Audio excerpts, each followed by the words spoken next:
U.S. Secretary of State Antony Blinken is in Ethiopia, the second most populous country in Africa.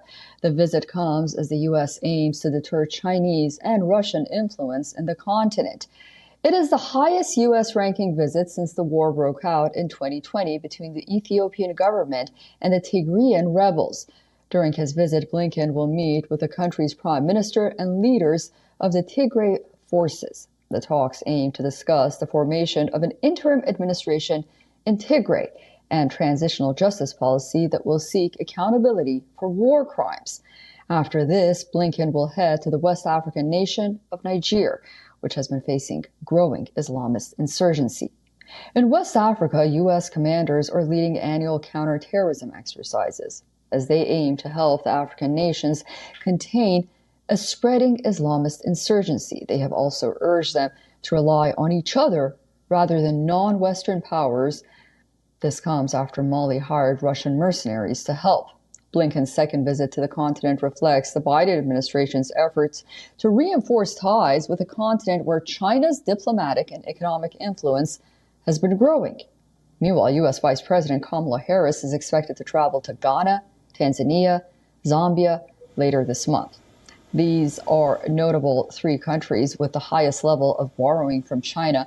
Harris's trip will mark the highest U.S. official, or her being the highest official in the Biden administration to visit the continent.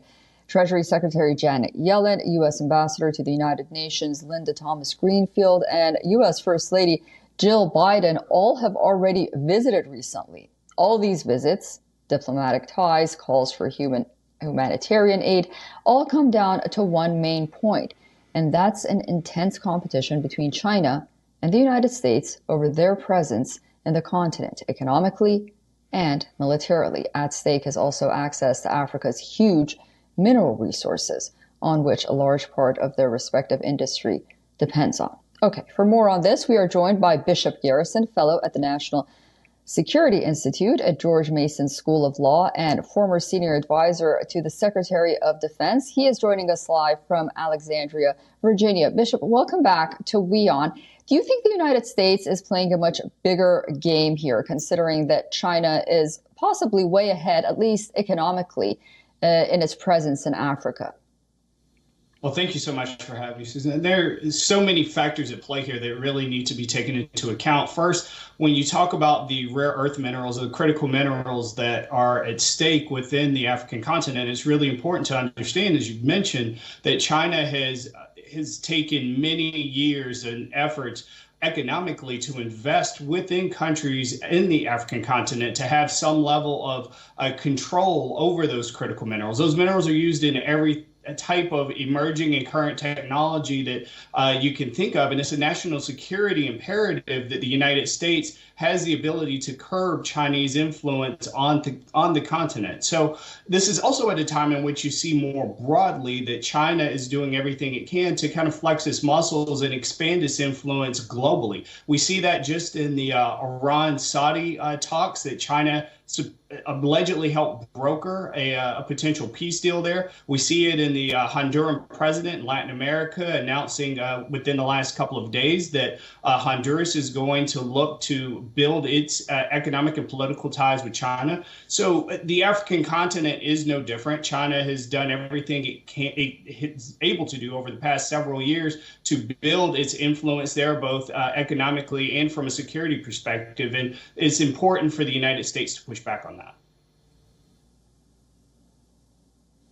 And what about militarily? The United States seems to be ahead when it comes to its military presence in the African continent, and it's been there at least before 9/11. Do you think that it's expanding its military presence in Africa, and do you think African nations are embracing this presence?